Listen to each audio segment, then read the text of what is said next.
Alright everyone, it's time for another alt tech reminder. I try to do this every third or fourth month because I think sometimes people, if they've joined me on YouTube, in a 3 or 4 month period, I'm getting a couple tens of thousands of subscribers. It's gone up since, the beginning of the year. I've added, I think, 30,000 people already to this channel. So I think probably a large proportion have never used at least all of those sites. They may have heard of one or two of them. They probably haven't, though. They may not know that they exist, and so I try to provide sort of, updates on what they are so people can understand that. And understand that there are alternatives to existing big tech companies. Like, for instance, now the biggest one, I think the oldest would be Gab as potentially a Twitter alternative. Now, it's been cast off as far-right Twitter or alt-right Twitter. It's really not.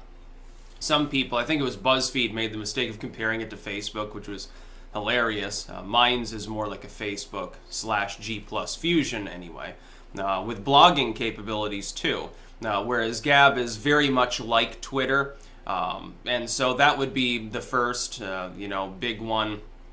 And then Minds the second, which, like I said, a Facebook alternative. Bitchute and Steemit then. Bitchute, which is now branching out into crowdfunding, I believe. It's actually branching out into the monetized side of the internet. It is sort of a better version of what VidMe originally, I think, was meant to be. As its search functionality certainly better than VidMe was very much driven by the same mentality as Reddit.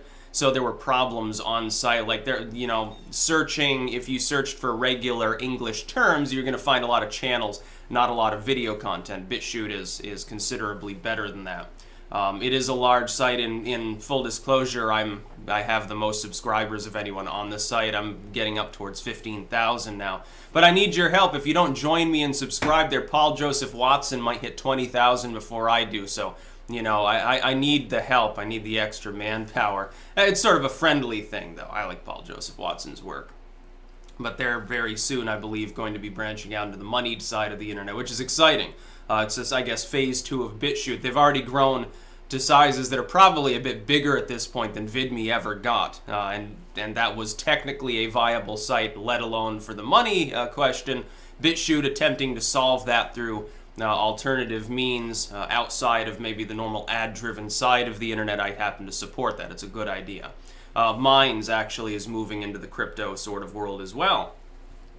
And Minds and Gab and Bitchute are all fairly large. And then there's Steemit. Steemit, I believe, is actually the largest of them. It is one of the top websites. Now, they, more recently than Steemit being developed, released DTube, which is sort of the part of the site that I use, and that's video hosting. It's very similar to YouTube in most respects. It's also on the blockchain.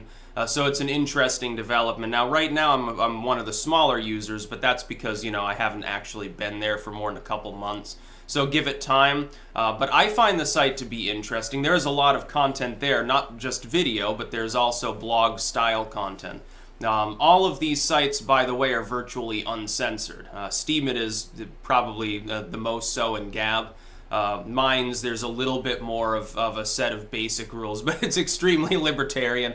It's not like YouTube or even like Dailymotion or something. I use Dailymotion too. Dailymotion at this point is less, despite being a French company, is less censored in terms of certain types of content than YouTube is.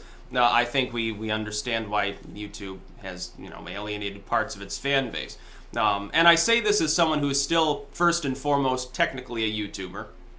My audience here on YouTube, if you're watching it there, which most of you probably are, is dwarfs the audience I have on all of the other sites combined. That being said, though, it would be dumb to go forward into the next couple years of this paradigm without a presence elsewhere, because there's no assurance that YouTube still exists at the end of that. You may think it's too mighty to fall. I hope that it doesn't. I hope it stays there because I put a lot of effort into it, but it's gotten more censored. Some of the most interesting content has left the site. That is a problem. You can say, well, it's cleaning up the site. No, it's preventing certain types of perfectly non-criminal legal content from being there for no real apparent reason other than appeasing ad firms or NGOs. So I'm, as a creator, not a company or an NGO, I feel alienated slightly by that, enough to safeguard my video content on other sites. Now, like I've said, I've backed up all of the occult and literary contents on Dailymotion. All new content is added there as well. Bitchute very helpfully automatically uploads all new content, and then I've begun uploading it all to Steemit, to DTube as well. I share out everything on Minds. Some of my content, some of the remarks that I make are kind of exclusive to Minds. Now that the audience there is well over 10,000 people, it justifies using it more as an actual social platform, not simply as an ancillary site, which was what I was originally doing. And then Gab is quickly approaching that same sort of critical level. Even Twitter, the original reason why I started using it was primarily notification related. Some of you don't really get my video notifications. Well, if that's the case, you will get notified if you're signing up for that sort of thing, you're following me on Steemit, yeah, you're going to see that I put it in there. If you're subscribed to me on Bitchute, don't worry, you're going to see that it's there. If you're following me on a Gab, you're gonna get notified that I shared out a video. Same for Minds.com and all of these others. Even on Dailymotion, you probably get more ready notifications. Part of it, I like to believe that it's not malice on YouTube's part. I like to believe it's because the number of notifications served out to the number of people that would require them to serve it all is so absolutely gargantuan that their systems literally couldn't handle it. So they've tried to develop algorithms to prevent it from going out even to the majority of people, so that people who are more engaged with your content tend to be the ones getting it, but it's an algorithm, so inevitably it's less than 100% effective. I'd like to believe that, but again, I don't know, because YouTube doesn't make its algorithms public. It really makes it difficult for creators when that happens. It was funny, the other day someone who will remain unmentioned, but you can probably figure out who, made a tweet, oh, haha, it's funny when conservatives, conservatives is a blanket term involving literally anyone who's not a liberal, I guess, including libertarians like myself who lean far left on certain things. When they max out, when their audience tops out, and then they cry about shadow banning.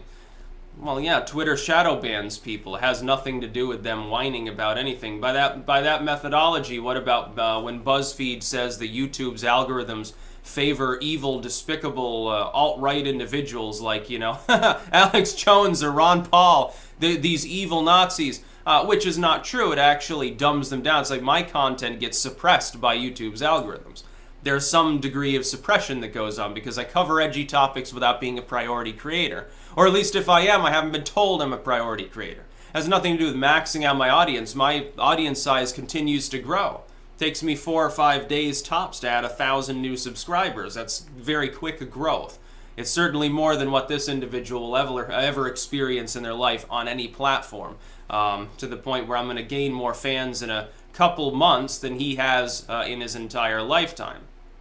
If you haven't figured out who it is, just look at who my nemesis is. See, Hard Bastard gets the cool nemesis. He gets Pac-Man, who's like a millionaire and has millions of fans and stuff. He's actually got a large platform, a large presence, like stuff like that. My nemesis is like a blogger. So I got the shitty end of this deal. I need to try to upgrade. I'm just making jokes at his expense. It's not 100% malicious in nature. Sometimes it is funny to spar with people, even people who are propagandists. Yeah, they can be fun. But yeah, I'm on these other platforms for various reasons. I don't like censorship. I refuse to have my material endangered at any point. So I go on to free speech sites. I'm like, hey, the stuff's all here. Good luck getting rid of it. It's not going to happen. Even if the TOS of all of these big tech sites suddenly changes, undercuts me, everything's put in limited state, or they just kick me off a website, it doesn't really matter. I can rebuild within a week. It won't even matter to me. In fact, all it would do is probably spur more growth. It's like if Twitter kicked me off, don't you think that I'd very quickly have more people following me on Minds and Gab and people subscribing to me on other platforms? Yeah, so it's a multi-platform presence. So I do appreciate those that follow me elsewhere, because if you want timely notifications at the very least, that's how you're going to get them. And if you want to be sure about always having access to my content, you should be following me on other video sites too, Bitchute or DTube. I was on PewTube for a while, but they had loading problems and stuff. I still support their endeavor. I just I can't do it. I can't do everything at once. I've only got so many hours in the day. Having another video site would really be pushing it to the limit as far as how much time it takes to upload a single video. So it can't really happen. That's about all. Peace out.